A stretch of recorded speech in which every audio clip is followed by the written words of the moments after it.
puesto en nosotros la gracia de Dios que hace la diferencia. Habla a tu hermano que está a su lado y diga para él: la gracia de Dios te pone en lugar que tu plata no lo pone. Amén. La gracia de Dios te pone en lugares y te abre puertas que tu influencia no abre. Então, todo lo que ha logrado até acá es por la gracia de Dios. Todo lo que tiene es por la gracia de Dios. Todo lo que ha conquistado es por la gracia de Dios. Todo lo que Dios ha hecho en tu vida es por la gracia de Dios. Todo lo que Dios está haciendo aquí en Betel es por la gracia de Dios. No somos merecedores, mas Él nos escogió primero. Amém? E gostaria de compartilhar uma palavra que ministrei em Português Service, que está no livro de São Mateus, capítulo 20, versículo 1 ao versículo 15. São Mateus 20, do 1 ao 15, enquanto Laura põe para nós vamos ler todos juntos. Ok? Temos a pantalla, amém? Temos aqui na pantalla, está fácil, verdade? É prático aqui, verdade? Glória a Deus. Não necessita nem trazer não necessita nem trazer o anteojo, verdade? Não é a Bíblia, é o anteojo. Cálmate, amém? Antes de ler, gostaria que você repetira comigo.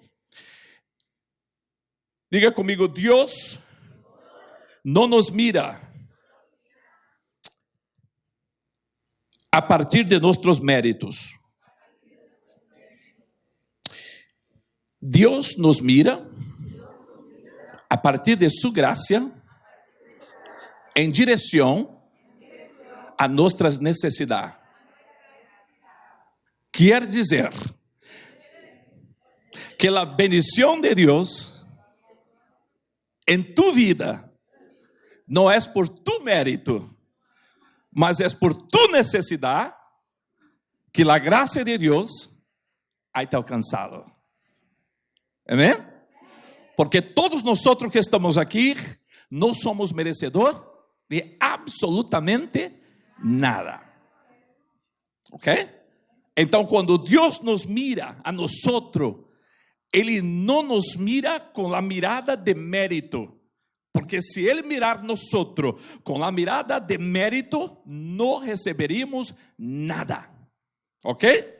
Mas quando Deus nos mira, Ele nos mira com a mirada de sua graça em direção a nossa necessidade. Isto é graça. Não importa tu condição, como vive, como está hoje. Lo importante é que você venha crer em la graça de Deus e receber lo que Deus tem para tu vida. Independente de sua condição. Se sou bueno, se trabalho muito, se ha hecho obra, ou se sou merecedor de la bendição de Deus. Eu não trabalho para receber a bendição de Deus. Cristo já trabalhou para me dar direito a receber a bendição de Deus. Porque se eu trabalhar para receber a bendição de Deus, já não é mais graça, é mérito. Quando você trabalha e vai receber seu salário, verdade? Quem trabalha aqui? Levanta as mãos. Su soldo, verdade? Quem tem empregados acá? Você? Sueldo, é esse negócio, é isso mesmo, sueldo. Eu não estou aqui porque sou merecedor, verdade? Eu estou aqui por la graça de Deus. Sou brasileiro e não hablo espanhol, então é graça. Tem que ser graça. Depois não escolhi estar aqui, Deus me puso acá. Amém? Então dê glória a Deus. Porque até tu pastor está aqui por la graça de Deus. Há outros melhores que eu, habla espanhol melhor que eu, tem capacidade melhor que eu, mas não é por mérito, é por graça. Hello, hello. É por graça. Tem empregado, verdade? Quando seu empregado trabalha e chega o tempo de receber seu sueldo, seu pago, ele vem a você e diz: me pago, verdade? Porque ele merece, ele trabalhou, verdade? Agora imagina se alguém não trabalhou para ti um mês E ele vem para ti e diz: Alfredo, vim receber meu salário. E ele não trabalhou todo o mês. Você vai dizer: ué, você não merece nada, verdade? Porque não é trabalhado, ok? Isto é a ótica humana. Na ótica de Deus, você recebe por não ter trabalhado. Porque se trabalha, é mérito, já não é graça. Então, se é graça, eu recebo porque Deus já pagou o preço na cruz do Calvário e já me liberou minha bendição. E eu tenho que crer e tomar possessão da bendição de Deus em minha vida. Não é por mérito, é por graça. E nesta passagem, nós vamos estar ministrando uma série sobre graça com vocês. E gostaria de começar e leamos todo junto, toda a igreja. Porque o reino do céu, toda a igreja. Ok, podemos fazer melhor, verdade? Vamos começar junto outra vez. 1, 2, 3, começamos a ler junto. 1, 2, 3.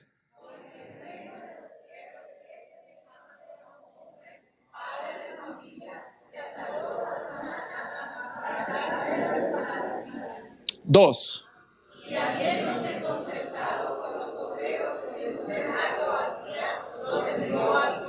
Três.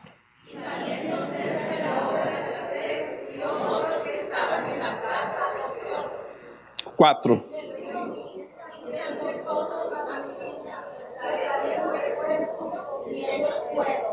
Cinco.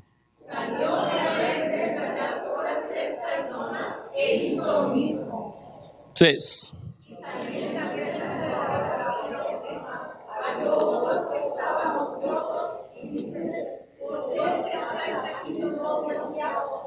Siete.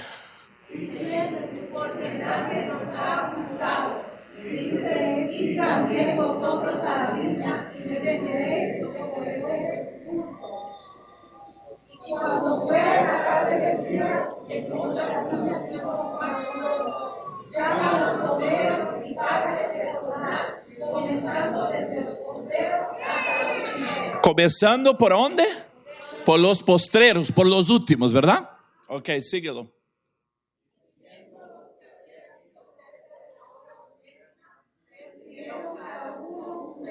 Esta hora 1:10 é às 5 da tarde, mais ou menos, ok? E a jornada de trabalho terminava às 6. Então, este homem trabalhou apenas 1 hora, verdade? Ok, síguelo.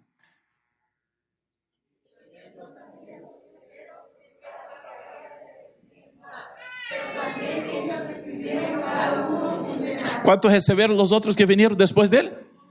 Lo mismo. 11.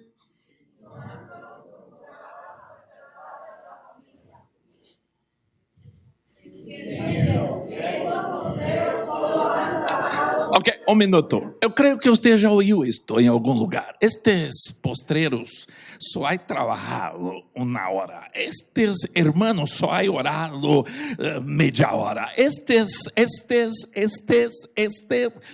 porque eles estavam com a mentalidade do mérito e não da graça. Ok?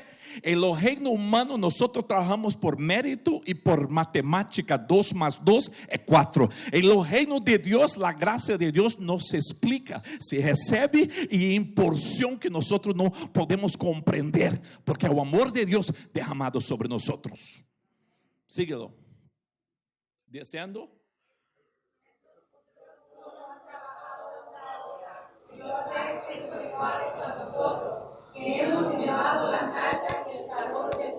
Ok, está bien até aí. Respondeu a 13. Respondeu?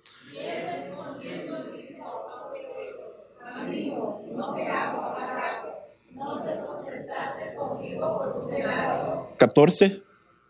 Como lo que tú no quieres, mas quiero dar a este postrero como a ti. 15. No me es lícito a mí traerte cualquier cosa mío. Ai. Com que és? Mío. Después. Envidia. Mas esto não passa na igreja, esto passa em Acapulco. No, hermanos, esto no pasa en la iglesia, esto pasa en Acapulco. No, ahí yo puedo ver envidia, porque a un hermanito recibió más de que los otros hermanos. Hay envidia. Vamos a analizar un poquito esta parábola, ¿verdad? era tiempo de viña, de uvas, y este señor que tenía una viña, él salía a contratar. Cuando había tiempo de cosechar, él salía por los mercados, por las plazas, contratar personas. Até hoy existen en Estados Unidos jornaleros, ¿verdad? Que aparece en Home Depot a las 5 de la mañana, me parece. Quien trabaja contrato sabe, y la gente pasa ahí y lo recoge por un día de trabajo y hace un acuerdo. Quizás ahora voy a pagar 100, 150 por día, y lleva a esta gente a trabajar.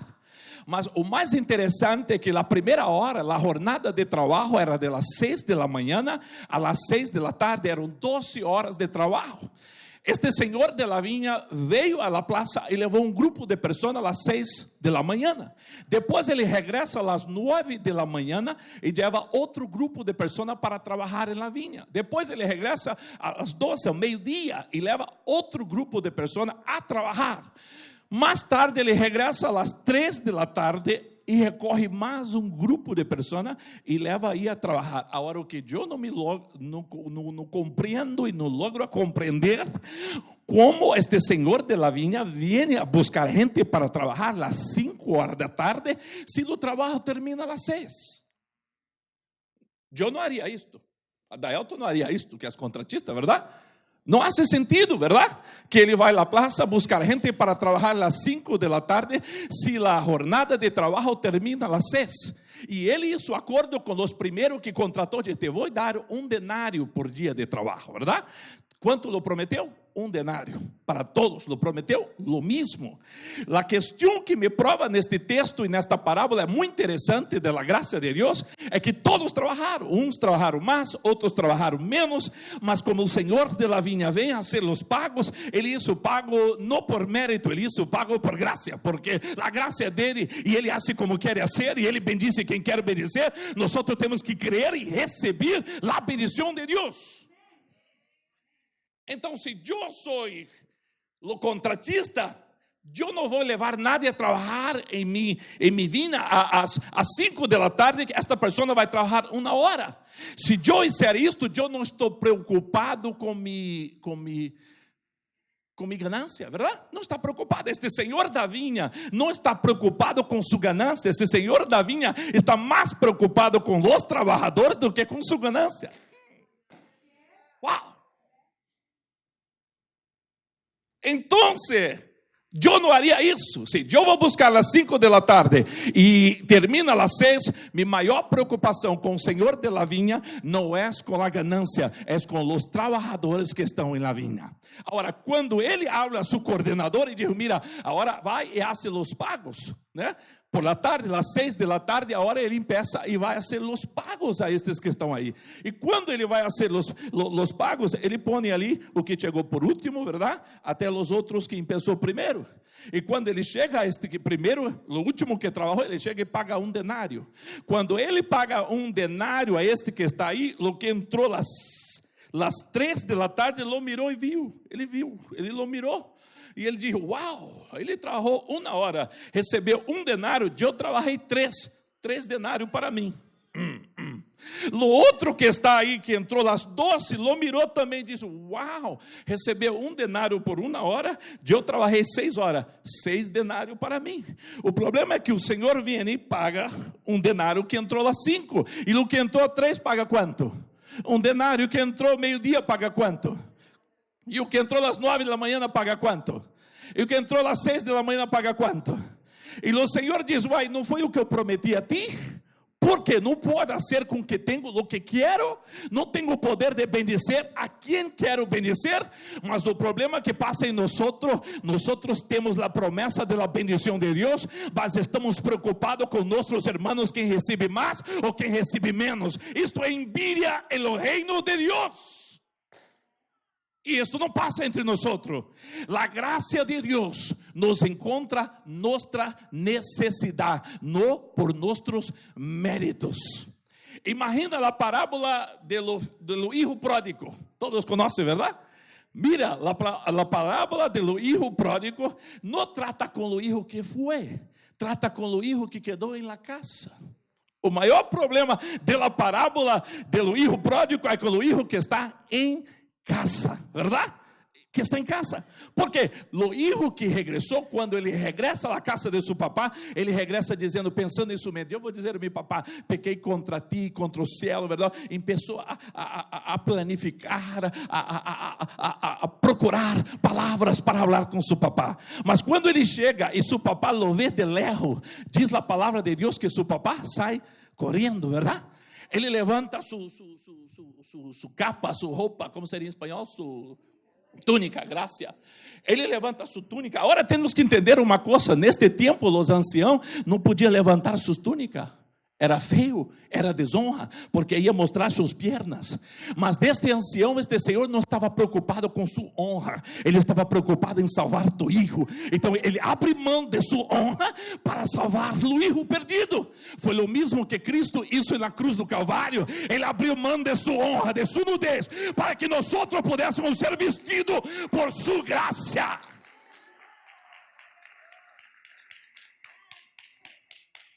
Ele levanta sua túnica e mostra suas pernas. Isto era muito feio para um ancião, mas ele não estava preocupado. Depois, naquele tempo, um ancião não saía correndo pela rua. O ancião andava muito, sabe? Mas como ele viu que havia um hijo perdido, ele não estava preocupado muito com a ética ou com o mérito. Ele estava preocupado com a necessidade de seu hijo que estava perdido. Então ele abriu mão de sua honra, ele abriu mão de sua ética, ele abriu mão. Se tem um que tem mérito, se chama Jesus Cristo.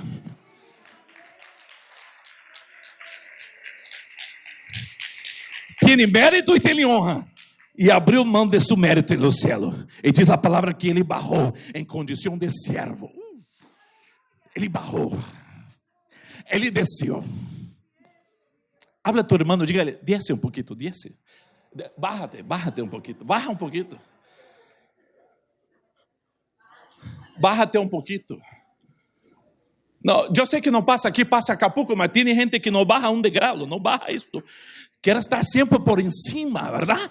Quer estar sempre tendo controle de tudo. Nós temos que ter a humildade de Cristo Jesus. Jesus diz que eu barrei de minha glória para encontrar tu necessidade. Eu abri mão de minha honra para que tu pudesse ter minha graça. E ele barrou na condição de servo para servir nós. O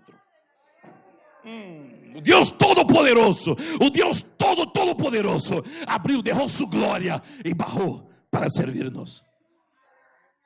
E muitas vezes nós não barramos um step,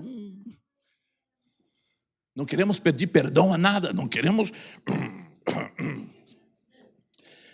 Não sabe quem sou, irmão. Nós somos servos de Cristo Jesus. Este padre ergue sua túnica aqui na rodilla. E agora empieza a correr em direção à necessidade de seu hijo. E quando encontra seu hijo, ele não dá tempo de seu hijo falar nada. Ele não deixou o muchacho falar nada. A segunda coisa que teve que correr o ancião, porque naquele tempo um jovem, um hijo, quando fazia isto, ele avergonzava a família. Avergonzava a família.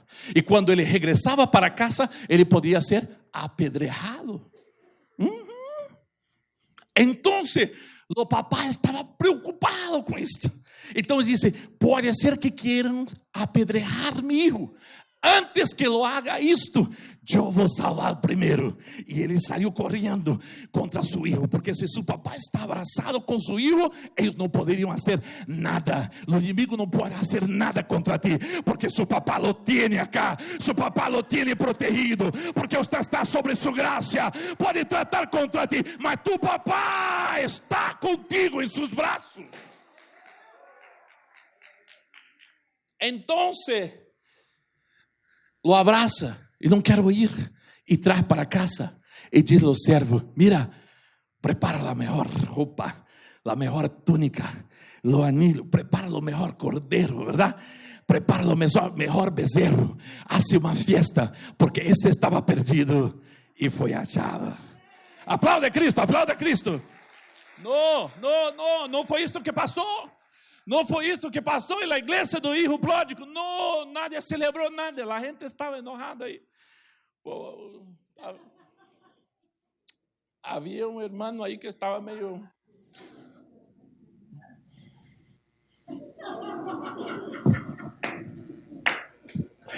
¿Fiesta? ¿Qué fiesta? ¿Para qué esta fiesta?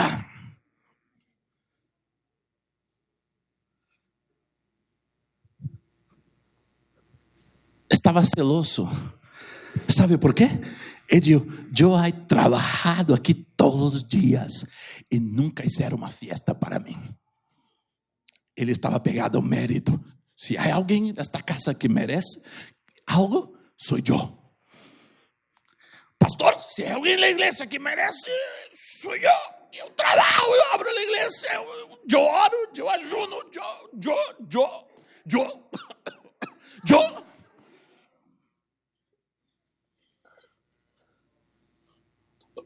Hermano, esto no pasa en la iglesia acá, pasa en Acapulco solamente. Yo sé que no pasa, pastor, en la iglesia.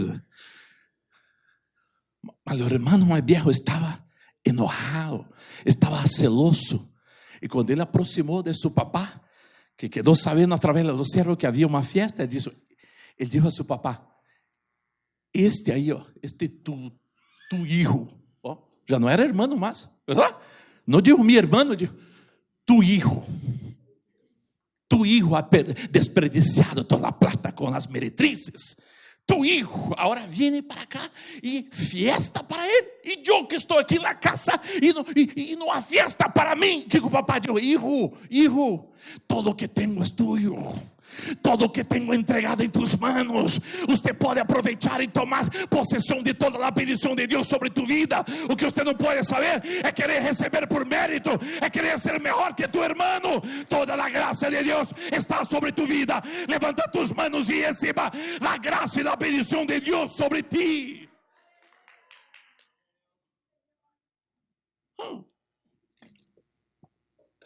Yo recuerdo una vez que quando eu vivia em Carolina do Norte, eu tinha minha oficina em casa, construí uma oficina aí, que havia contratos de remodelação de casa, e mi desk aí, tinha uma calculadora grande, nova, e meu filho Christopher era pequeno, tinha 6 anos, 4 ou 5 anos mais ou menos, e sempre dizia, hijo, se entrar en mi oficina, no toque las cosas, ¿verdad? No move ahí. Pida permiso para mover las cosas que hay. Y un día él entró, no estaba, él entró y vio la calculadora y le gustó, le encantó y tomó una llave y desmontó todo, trató de abrir las piezas. Había botones para todo lado, ¿verdad? Y yo entré y cuando entré él se asustó y miró para mí y quedó así espantado. Y dijo, hijo, ¿qué dije a usted? ¿Por qué usted movió eso? ¿Por qué tocaste mis cosas? Eu disse, te vou pegar para que aprendas. Hoy te daré um castigo. E ele pensou, e quedou em pânico. Eu falei muito duro. E estava enojado este dia. E iba como ir em sua direção. E ele estava assim como temblando. E o Espírito Santo de Deus me falou e dijo, ¿por que você não demonstra a tu hijo a graça? Eu digo, que graça? É quando alguém merece punição e você dá bendição. El Espíritu Santo así pasó contigo, porque usted merecía punición y te dé bendición. Demuestra a tu hijo mi gracia, perdónalo y deja ir.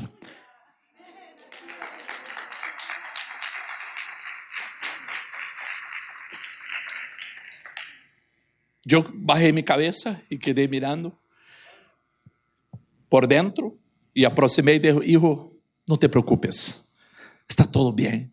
¿Serio, papá? Yo dije, está todo bien.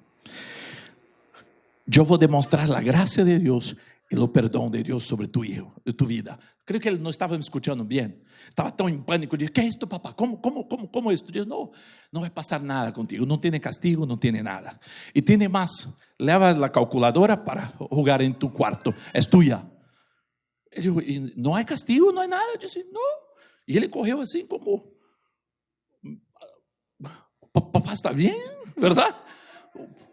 Puedo ir, hijo, va a brincar, va a divertir, no hay nada. Usted merecía punición. Estoy te dando bendición y gracia de Dios. La gracia de Dios aniquila la punición que merecimos nosotros. Y Cristo Jesús pagó en la cruz del Calvario para que nosotros fuéramos libres de punición y tuviera su bendición y disfrutásemos de su gracia. Entonces no es por mérito ni por obras, es por gracia. A través de la fe en Cristo Jesús que nosotros estamos aquí hoy. La salvación es a través de la gracia de Dios. No es por trabajo, porque si usted trabajar para recibir, ya no es más gracia. Ahí usted está por la obra. Y él salió. No entendía bien qué estaba hablando y él salió feliz. Y antes de salir de la oficina miró para... Y dice, tranquilo, hijo. Vaya, y ele foi para seu quarto e brincou todo. Quando for mais tarde, a pastora regressou e ele correu e disse: mamãe, passou algo, que passou? Eu desbaratei aí a calculadora do papá. Pensei que ia me pegar e me punir. Sabe o que digo? Digo de graça, que eu recebi graça e me deu para me desbaratar. E digo que não tenho punição, não tenho nada. Ainda ganhei a calculadora para jogar. E a pastora disse: hijo, esto fue que Dios hizo por nosotros en la cruz del Calvario. Nosotros merecíamos receber punición y Cristo pagó el precio por nosotros y nos dio bendición. O que Cristo hizo en la cruz del Calvario, Él sacó los pecados que estaban en nosotros y puso en Cristo Jesús. Sacó la justicia que estaba en Cristo Jesús y puso en nosotros. Então não é por mérito, não é por trabalho, é porque a justiça de Cristo Jesús está em nosotros a través de su sacrifício en la cruz do Calvário. Então não tenho que pagar promessa, não tenho que hacer sacrifício, não tenho que trabalhar por su graça. Eu tenho que crer e receber de la graça de Deus sobre nossa vida. Você pode aplaudir e glorificar o santo nome do Senhor Jesucristo. Aleluias, aleluias, aleluias, aleluias, aleluias. É muito interessante que passa com... Não temos tempo para ler os versículos, mas é muito interessante o que passa com Pedro, apóstolo Pedro, depois de trair Jesus. Recuerdo que estava aí em uma casa para juzgar Jesus. E diz a Bíblia que Pedro, que andava com Jesus, agora estava andando de lejos, verdade? Ele estava levando Jesus, que ia a ser crucificado. E Pedro estava de lejos assim. Tinha medo de reconhecer que ele era um discípulo. Então Pedro andava assim. Verdade? Assim diz a palavra. E quando entrou na casa onde estavam aí para juzgar Jesus, Pedro chegou e sentou aí onde estava a gente. Estava um pouco escuro. E uma senhora que estava aí disse: mira, eu te reconozco. Eu creio que você é um deles, verdade? Você é um dos discípulos. Porque tinha aí a lâmpada prendida. E Pedro disse: não conosco, não sei de quem habla. E depois outra pessoa mais à frente disse: eu conosco você é um dos discípulos, não é verdade? Eu não conosco. Pedro nega 3 vezes. E quando ele nega 3 vezes, o galho canta. E quando isto passa, Jesus vira para trás. E quando Jesus vira para trás, Jesus mira Pedro. E quando Jesus mira Pedro, Pedro baixa a cabeça e pensa: estou condenado por lo que hizo. O problema é que Pedro não entendeu a mirada de Jesus. Muitas vezes nós não entendemos a mirada de Jesus. Jesus não nos mira com o olho de justiça e de condenação. Jesus nos mira com o olho de sua graça. E quando Jesus nos mira, quando erramos, quando caímos, quando pecamos, Ele nos mira para dizer: mi graça vai de encontro a tu necessidade. Pedro baja a cabeça e está aí triste. E depois de passar esta cena, quando Jesus ressuscita e encontra eles aí pescando entre os discípulos, Pedro está aí, verdade? E Jesus lo chama e prepara um pescado para eles aí. Todos vienen cerca de Jesús. Pedro andaba cerca, Pedro, Tiago y Juan, ¿verdad? Estaba ahí cerquita, mas desta vez Pedro estaba un poquito más lejos. Estaba desconfiado, estaba sintiendo decepcionado, ¿verdad? Yo decepcionei a Jesús, yo lo traicionei, yo pequei, eu estou mal. Às vezes sentimos assim nosotros, ¿verdad? Pecamos, erramos. Eu estou traicionando a Cristo Jesús. E Pedro estava aí, os discípulos sentados. Eu creio que Jesus correu aí pececito, de um peixe, por favor. Outro comeu um pedacito, entregou a Pedro um pecito. Aí Pedro disse: não tenho hambre, Senhor, não tenho hambre. Eu creio que tinha medo, não? Algo vai passar comigo aqui, verdade? Não tenho hambre, estou bem, Senhor. E Jesus mira para Pedro e diz: Pedro, me amas? ¿Verdad? Ele diz: sim, Senhor, te amo. E Jesus pergunta a segunda: Pedro, me amas?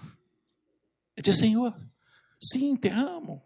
E por lá três vezes. Quantas vezes Pedro negou Jesus? Quantas vezes Jesus perguntou para ele se amava? Doliu em Pedro, isso doliu muito. Pedro sabia que algo estava passando. E a terceira vez Jesus diz: Pedro, me amas? Ele diz: Senhor, tu sabes que te amo. E Jesus diz: Pedro, apacentas mi ovelhas. Quando Jesus habla isto para Pedro, Pedro não compreendeu. E neste mesmo momento Pedro virou para Juan. E Pedro disse: espera aí, não é eu. Se há uma pessoa que tem que ser de confiança de Cristo Jesus e tem que apacentar as ovelhas, é Juan. Foi o único que quedou em la cruz, verdade? Foi o único que quedou com Jesus. Pedro não compreendeu e disse: eu não sou digno de apacentar as ovelhas. Mas o que Jesus estava dizendo para Pedro, dizendo: Pedro, eu não te miro com a mirada de justiça, eu te miro com a mirada de la graça. E la graça não vai de encontro com tu mérito, la graça vai de encontro com tu necessidade. E diz: Pedro, edifica a minha igreja. Não compreendemos a mirada de Cristo Jesus, não compreendemos a graça de Cristo Jesus, porque nossa mentalidade está em la ótica humana, e la ótica humana é todo por mérito, não é verdade? Aí fora é todo, se trabalhas é bueno, se tu filho tira boa calificação, regalito para ele, verdade? Se tu filho vai bem, aqui está, todo por mérito, mas nunca hacemos algo por alguém que não mereça nada. Na ótica humana, hacemos todo para que as pessoas necessitam e precisam. Eu te pergunto: você já hizo algo por alguém que não merecia nada? Quem já hizo acá? Como a pessoa se sentiu?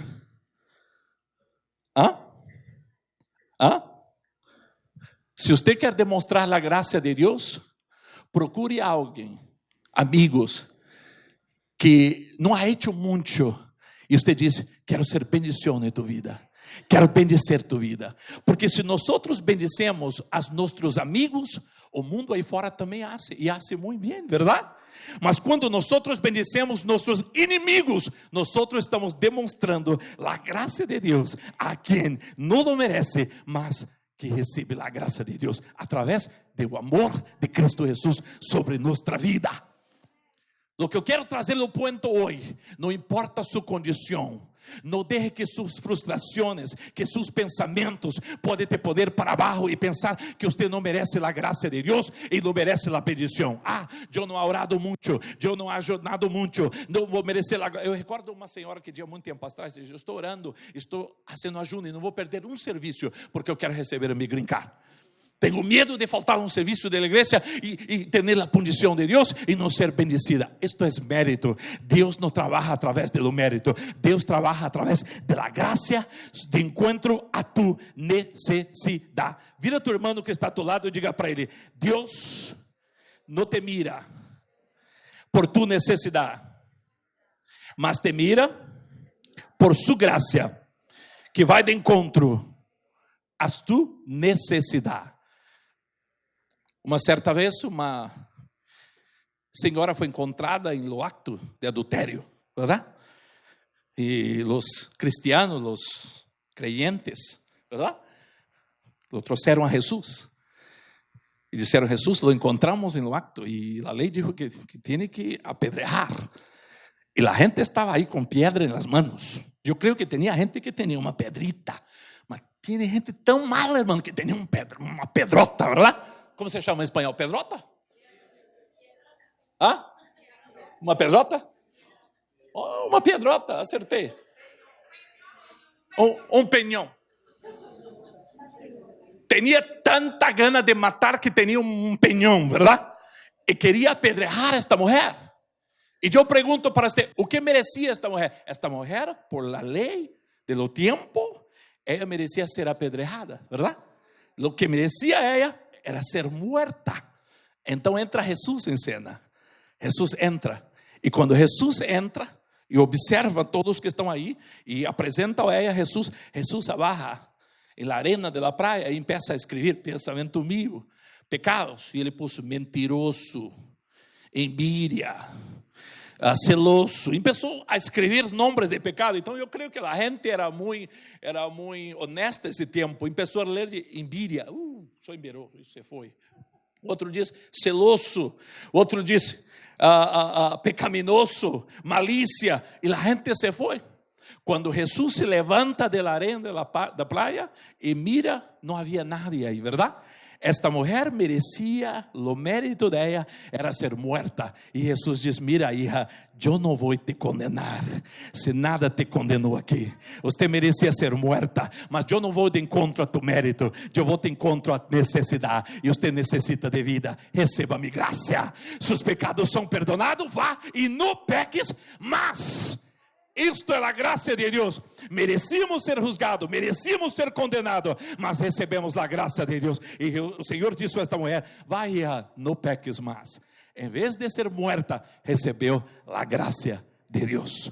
Nós somos melhor do que nadie aqui nesta noite, nesta tarde. Todos que estamos aqui, estamos debaixo da graça de Deus. Ponga sobre tus pés, eu quero orar para você. A próxima semana seguimos falando sobre o mérito, mas eu quero que você levanta tus manos enquanto a alabança está preparando. E eu quero que você empiece a orar e dizer: Senhor, não és por mi mérito, mas és por tu graça, Senhor, que nesta tarde quero receber tu bendição, que nesta tarde quero receber tu unção, que nesta tarde quero receber tu presença sobre minha vida. Cerra tus olhos, levanta tus manos comigo. Um minuto para você orar e dizer: Senhor, diga: Senhor, não é por mi mérito, mas é por tu graça. Te agradeço, Padre, por tu bendição, por tu presença, por o sacrifício em la cruz del Calvário. Te dou graças, Senhor. Te dou graças, Senhor. Te dou graças por sua presença. Você é livre para alabar a Deus hoje. Você é livre para alabar a Deus hoje. Você é livre para alabar a Deus neste momento. Quero te dar um minuto para você alabar Ele. De tu amor has derramado en mi corazón. No sabré agradecerte lo que has hecho por mí, y solo puedo darte ahora mi canción.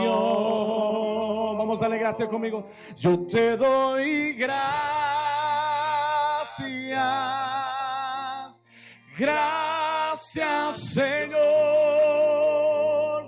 gracias, mi Señor Jesús. Vamos, levanta tus manos y dale gracias conmigo. Yo te doy gracias, muchas gracias, Señor. Gracias, mi Señor Jesús.